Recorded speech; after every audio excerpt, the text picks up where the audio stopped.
My thumb was still bleeding when my son told me I wasn't good enough for his wedding photos. I didn't yell. I just sat on a rusted toolbox, wiping grease on my jeans, realizing the boy I bought a mansion for was ashamed to be seen with me. The shop always smelled like burnt coffee, ozone from the welding torch, and old pine. It was a good smell. Honest. I was running a rag over the carburetor of my '88 Ford when I heard the tires crunching on the gravel. Not the heavy rhythmic crunch of work boots, but the tight, expensive hiss of low-profile tires. Leo's leased Audi pulled up to the open bay doors of my workshop. He didn't park on the oil spots. He left it running for a moment, the engine purring like a smug cat, before shutting it off. I didn't immediately look up. I let him wait while I finished tightening a bolt. You learn a lot about a man by how he handles waiting. Leo paced. His leather shoes, Italian, probably, slick and impractical, clicked against the cracked concrete. "Dad," he said finally. His voice was tight, high in the chest. "Leo," I grunted, tossing the greasy rag onto the workbench.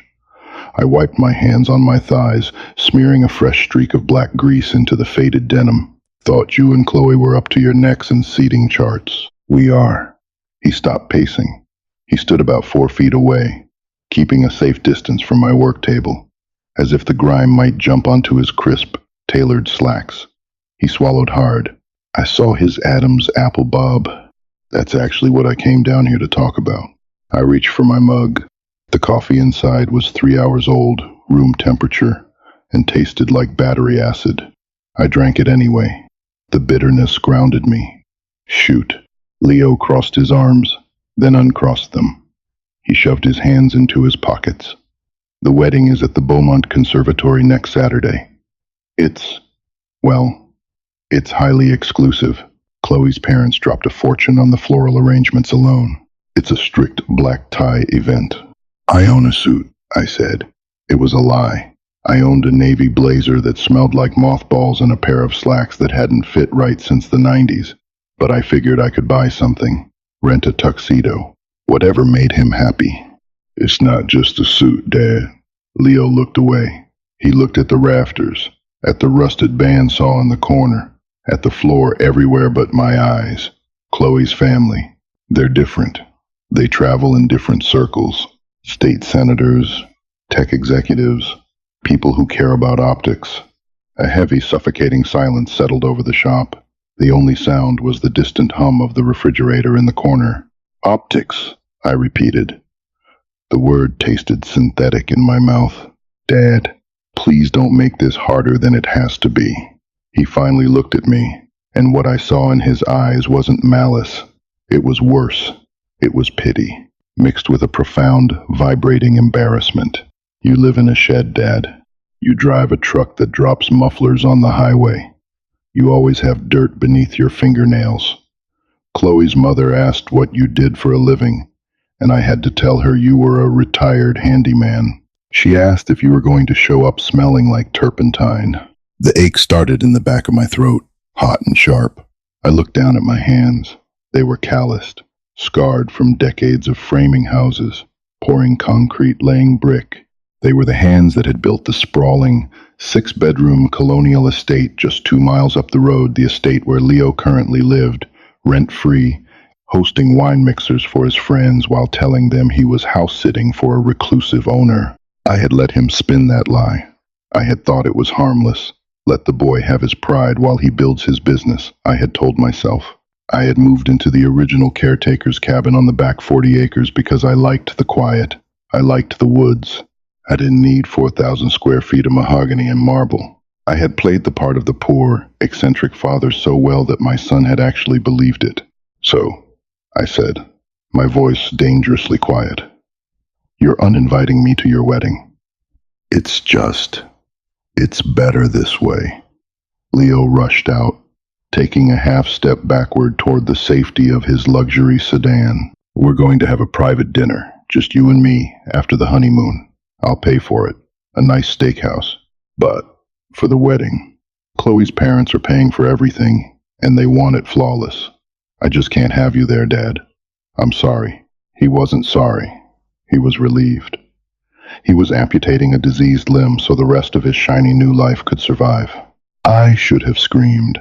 I should have told him who held the deed to the ground he walked on.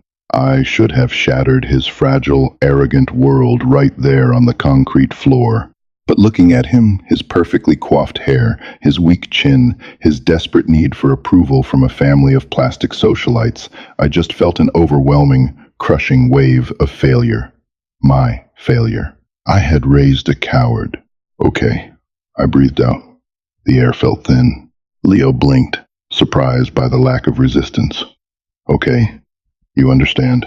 I understand perfectly, Leo. I turned my back to him, picking up a wrench. The metal was cold against my palm. Have a good wedding. He hovered for a second longer, the silence stretching taut, before he scuttled back to his car. The Audi door shut with a solid, expensive thud. The tires kicked up a spray of gravel, and he was gone. I stood there for a long time. The smell of the shop suddenly made me nauseous. I threw the wrench. It hit the cinder block wall with a sharp, violent crack, chipping the gray paint, before clattering uselessly to the floor. Saturday came with a stifling, humid heat that clung to your skin like a wet tarp. The kind of heat that made the cicadas scream in the trees. I woke up at 5 in the morning. The cabin was silent, save for the ticking of the cheap plastic clock above the stove. I made coffee.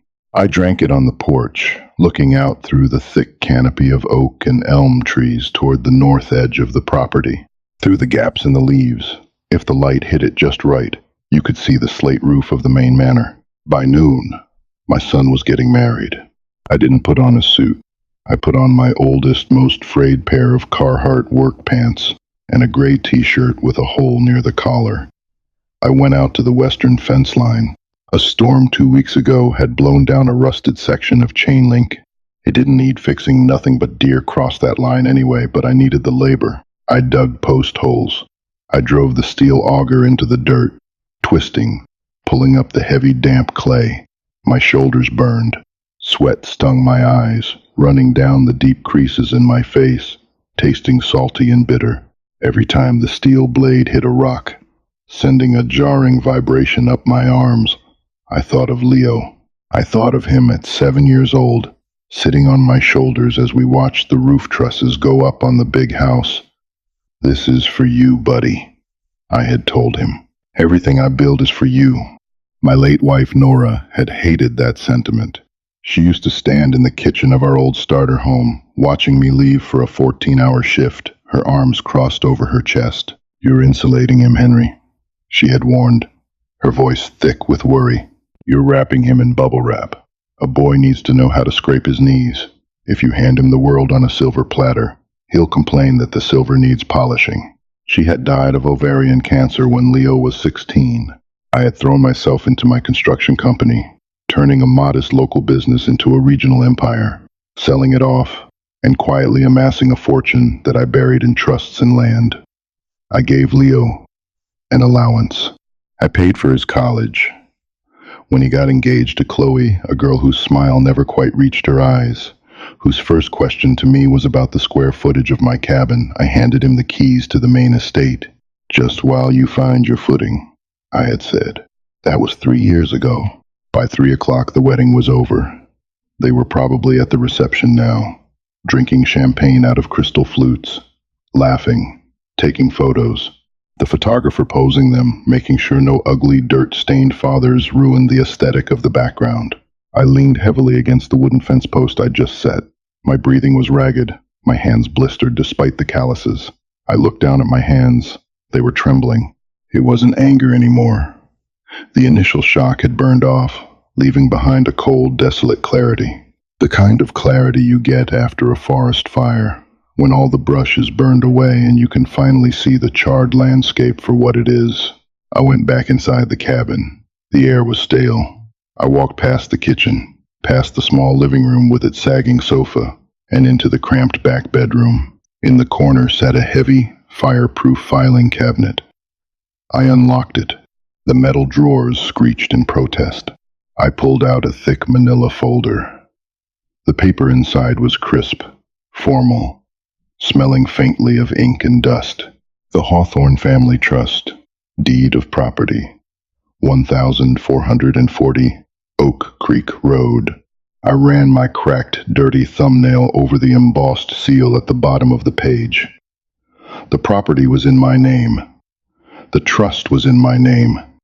The house, the land, the very driveway Leo's Audi was parked on, it was all mine. I sat on the edge of the bed, the mattress groaning under my weight. I read the documents over and over until the legal jargon blurred together. I wasn't doing this to be cruel. I wasn't doing this out of some petty revenge because I missed out on eating dry chicken at a banquet hall. I was doing it because Nora was right. I had built him a cage. I had allowed him to become a man who judged the world by the cost of its shoes, a man who would discard his own flesh and blood to impress strangers. I had funded his delusion. I carefully placed the deed and the trust documents into a clean plastic folder. Then, I pulled out a blank sheet of paper and a pen. My handwriting was blocky, the letters stiff and unpracticed, the penmanship of a man used to writing measurements on 2x4s, not legal notices. But the words were clear. The intent was absolute. I slept soundly that night. For the first time in years, I didn't dream. Sunday morning. The sky was the color of a bruised plum, heavy with the threat of rain. The air felt thick, charged with static. I didn't take the truck. I wanted to walk. I wanted to feel the distance between my world and his. I put on my heavy boots, the ones with the dried concrete speckled on the toes, and stepped out onto the gravel path that wound through the woods, connecting my cabin to the back lawns of the main estate. The walk took 20 minutes.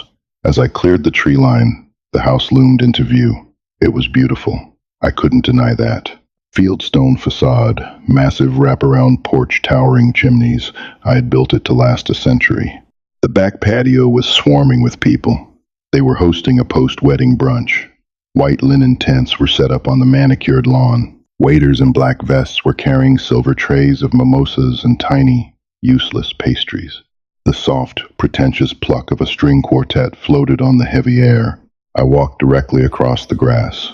My heavy boots left deep, visible depressions in the perfect, emerald turf. Conversations died as I approached. People in pastel linen suits and flowing silk dresses stopped laughing, turning to stare at the old gray-haired man in the dirty boots and faded jacket marching toward the patio. I could feel their eyes crawling over me, judging the grease stains, the frayed collar, the worn leather of my belt. I spotted Leo near the outdoor bar. He was wearing a light blue linen suit, holding a champagne flute, laughing at something a tall, silver-haired man was saying. Chloe stood next to him, radiant in a white sundress, her hand resting possessively on his arm. Leo turned, catching sight of the silence spreading through the crowd. His eyes locked onto me. The color drained from his face so fast he looked sickly. He froze, his knuckles turning white around his glass. Chloe noticed his expression, followed his gaze, and her perfectly glossed lips parted in a silent gasp of horror. Leo hastily set his glass down, muttering something to the silver-haired man, and intercepted me at the edge of the stone patio. He grabbed my arm, his grip surprisingly strong, trying to steer me back toward the lawn, back toward the shadows. "Dad," he hissed, his voice trembling with panicked rage. "What the hell are you doing here? Are you out of your mind?" "Morning, Leo," I said, my voice calm, projecting just enough to carry. "Congratulations." "Keep your voice down," he pleaded, his eyes darting frantically toward Chloe's parents, who were now staring openly. The silver-haired man, Charles, Chloe's father, was frowning, a look of aristocratic distaste wrinkling his brow. "You can't be here. You're embarrassing us. Go back to the cabin. Now." "I can't do that, son." I pulled my arm out of his grasp. I didn't jerk away. I just removed myself with a slow, deliberate force that made him stumble a half-step back. Chloe materialized at his side. She smelled like expensive jasmine perfume and anxiety. "Leo, who is this?" she demanded, though I knew she recognized me. She had met me exactly twice. "I'm his father," I said to her, looking her dead in the eye. "The retired handyman, the one who smells like turpentine." Chloe's pale skin flushed a furious mottled pink. She looked at Leo, her eyes wide with accusation. Charles, the father-in-law, stepped forward. He had the confident, booming voice of a man who was used to giving orders and having them followed immediately. Is there a problem here, Leo? Who is this man? And why is he trespassing on your property? My property, I echoed. A dry, humorless chuckle rattled in my chest. Dad, I swear to God, if you don't leave right now, I'm calling the police, Leo said, his voice cracking. He was backed into a corner of his own making, terrified the house of cards was about to collapse. I reached into my jacket pocket. The plastic folder crinkled. I pulled out the papers and held them out to Leo. What is this? He asked, refusing to take them. Take it, I commanded. It wasn't a request. It was the voice I used to use on job sites when a roof was sagging. It was a voice that didn't tolerate debate. Leo's hand shook as he took the folder. He flipped it open. Chloe leaned in, her eyes scanning the legal text. It's a 30-day notice to vacate, I said loudly, clearly, ensuring the silence on the patio caught every syllable. And a copy of the deed. I think you'll find the name at the top is mine. Leo stared at the paper. His mouth opened, but no sound came out. He looked like a fish suffocating on a dock. That's impossible, Chloe stammered, pointing a manicured finger at the document. Leo owns this house. He told us he owned this house. He's the CEO of... He's a tenant. I cut her off. A tenant who hasn't paid rent in 3 years. I let him live here because I thought he needed a head start. But I see now, I was mistaken. He doesn't need a head start. He needs a reality check. Charles stepped closer, snatching the papers from Leo's limp hands. He adjusted his reading glasses, scanning the deed. The confident, arrogant set of his shoulders slowly dissolved. He looked at Leo, then at me, the realization dawning cold and harsh. You don't own this estate, Charles asked Leo, his voice dropping to a dangerous whisper. Leo couldn't speak. He just stared at my dirty boots. He owns nothing, I said, addressing Charles directly. The car is leased. The business he talks about is a startup, bleeding venture capital, and this house belongs to me. I bought the land 40 years ago. I framed the walls with my own 2 hands. I turned my attention back to my son. He looked so small. Strip away the linen suit and the expensive watch, and he was just a terrified boy who had built a life on a foundation of lies. You didn't want me at your wedding because I didn't fit your aesthetic, Leo, I said, my voice dropping to a low, steady rumble. You were ashamed of the dirt on my hands, but that dirt paid for your college. That dirt bought the roof over your head. You thought I was too poor to sit at your table. I stepped closer to him. He flinched. Well, now you are, I said quietly. You have 30 days to get your things out of my house. Leave the keys on the counter. I didn't wait for a response. I didn't look at Chloe's weeping face or Charles's furious glare. I turned my back on the silent patio, on the string quartet that had stopped playing, on the catered brunch. I walked back across the manicured lawn, my heavy boots crushing the grass, leaving a clear, undeniable path of destruction in my wake. The air felt lighter now. The storm was finally breaking. The rain started 20 minutes after I got back to the cabin. It didn't ease in. It arrived with a sudden, violent crack of thunder that rattled the cheap window panes in their frames. I sat at the small kitchen table, watching the water sheet down the glass. The air inside the cabin grew cold and damp, carrying the heavy scent of wet pine needles and ozone. I didn't turn on the lights. I just sat in the gray gloom, my hands resting flat against the scratched Formica tabletop.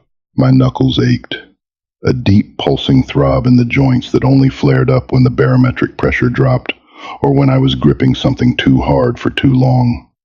Today, it was both. I expected the police. I figured Charles would have dialed 911 the second I turned my back, eager to have the dirty old man hauled off in cuffs for ruining his daughter's perfect post-wedding brunch. But the afternoon dragged on, and no cruisers came bouncing down the rutted driveway.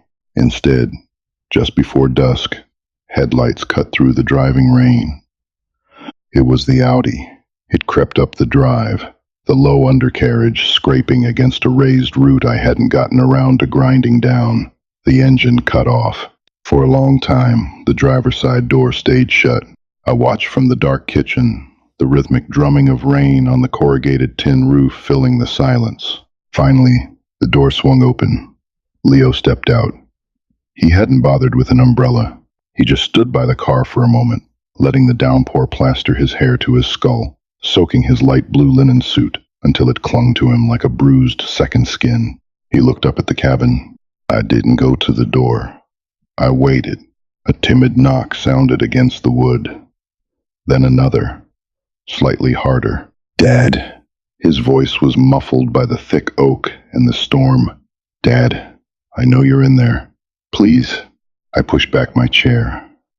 The wooden legs scraped loudly against the linoleum. I unlocked the deadbolt with a sharp click and pulled the door open. Leo looked pathetic. The arrogant, slick young executive from the patio was gone. Water dripped from his nose and chin. His expensive leather shoes were caked in thick, yellow clay. He shivered, wrapping his arms around his torso. "Can I come in?" he asked, his teeth chattering slightly. I stepped aside. I didn't offer a towel. He walked into the cramped living room, his shoes leaving watery, muddy footprints on the faded rug. He looked around as if seeing the place for the first time.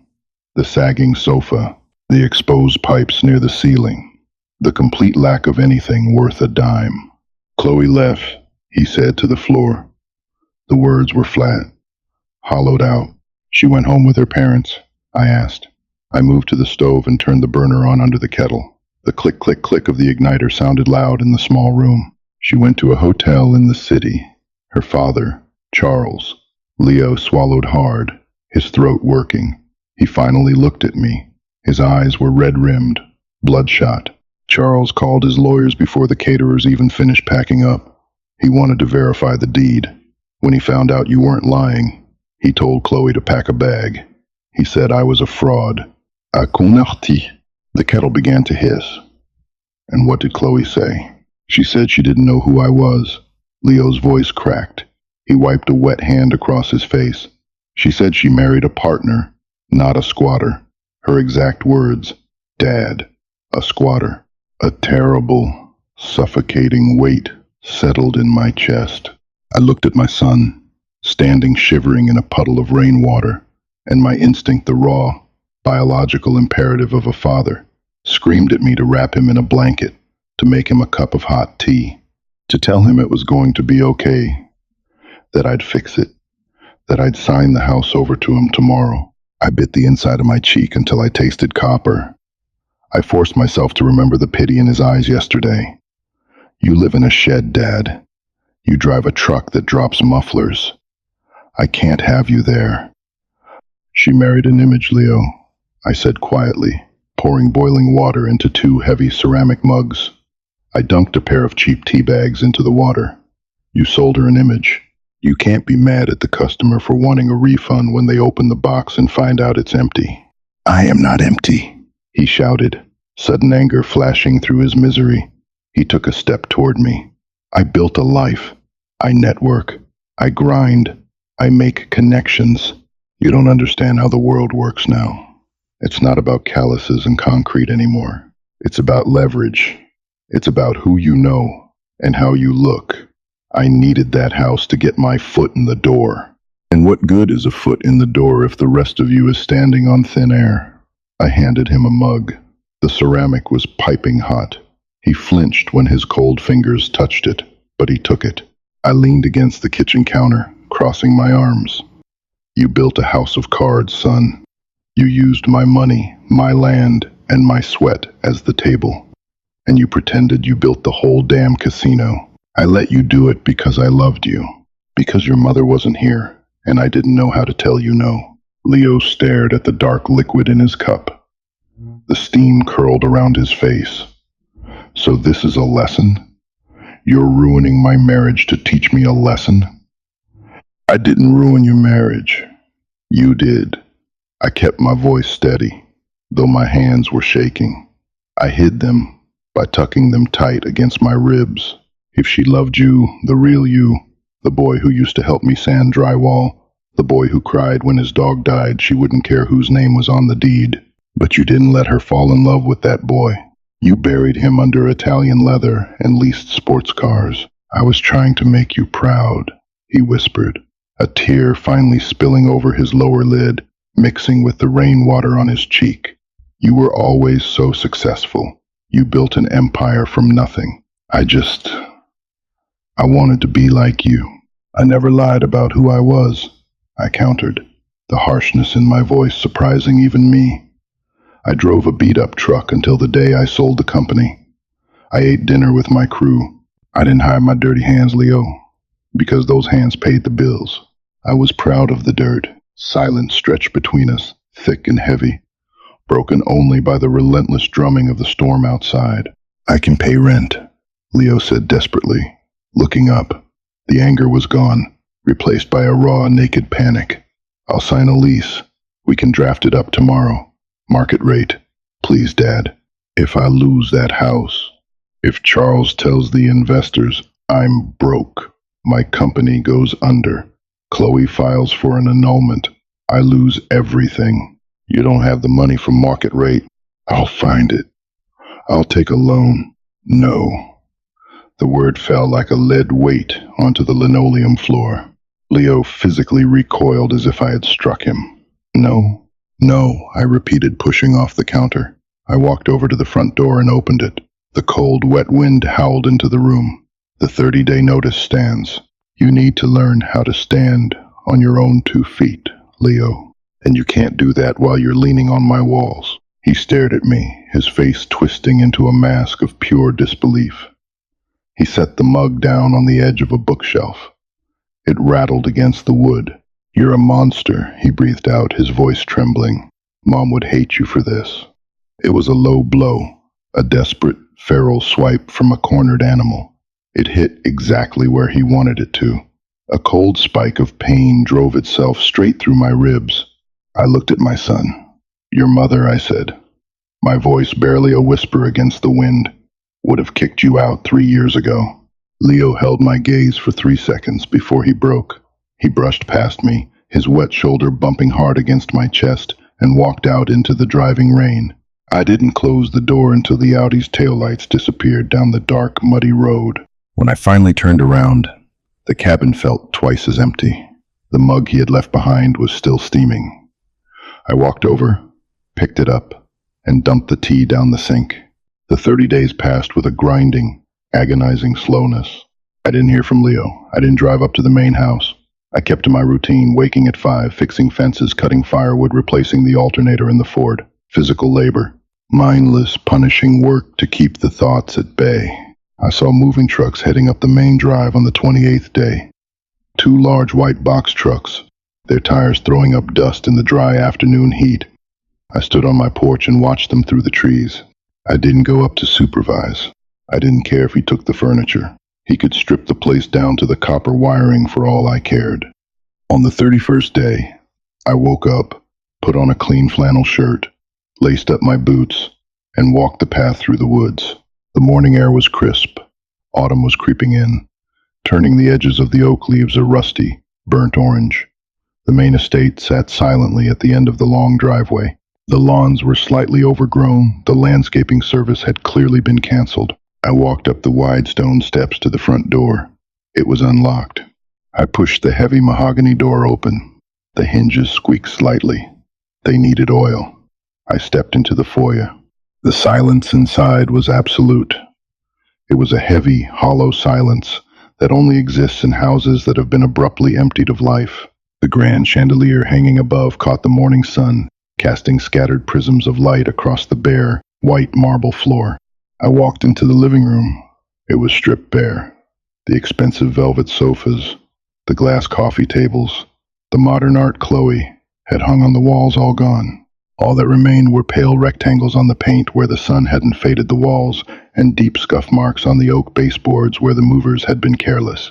I knelt down, running my thumb over a gouge in the wood. I had installed these floors myself. I remembered the back-breaking days on my knees, tapping the tongue and groove boards together, the smell of polyurethane burning my nostrils. I stood up and walked through the house. The kitchen smelled faintly of stale champagne and lemon bleach. The dining room echoed with every step my boots took. I walked up the sweeping staircase to the master bedroom. Empty. I walked into the closet. Empty, save for a few wire hangers scattered on the floor. I felt a strange tightness in my throat. I had wanted this. I had demanded this. But walking through the cavernous, empty rooms, the reality of what I had done settled over me like a shroud. I had burned the bridge. I had evicted my only child. I walked back downstairs, heading toward the back of the house, toward the small sunroom that looked out over the woods. As I crossed the threshold, I stopped. Sitting in the dead center of the floor, illuminated by a shaft of dusty sunlight, was a single cardboard box. It was small, maybe the size of a shoebox, taped shut with heavy packing tape. I walked over to it. On the top, written in thick black marker, was one word: Dad. My breath hitched. I crouched down, pulling a pocket knife from my jeans. The blade snapped open with a sharp click. I sliced through the tape and opened the flaps. Inside the box, resting on a bed of crumpled newspaper, were 3 items. The first was a set of keys, the heavy brass keys to the front door of the estate. The second was a small plastic baggie containing an old rusted spark plug. I stared at it, my mind spinning back 20 years. I had taught a 10-year-old Leo how to change the spark plugs on the riding mower. He had kept the first one he ever pulled out. He had called it his lucky metal. I hadn't seen it in 2 decades. I thought he'd thrown it away in high school. The third item was an envelope. My rough, calloused fingers fumbled with the paper. I pulled out a single sheet of stationery. It wasn't the heavy, embossed paper he used for his business. It was a cheap piece of lined notebook paper. The handwriting was messy, hurried. Dad, I'm gone. The house is yours. Chloe filed the papers on Tuesday. The company lost its seed funding yesterday. I have an apartment in the city. It's a studio. It smells like cabbage, and the radiator bangs all night. I hate you for what you did. I wake up angry every day.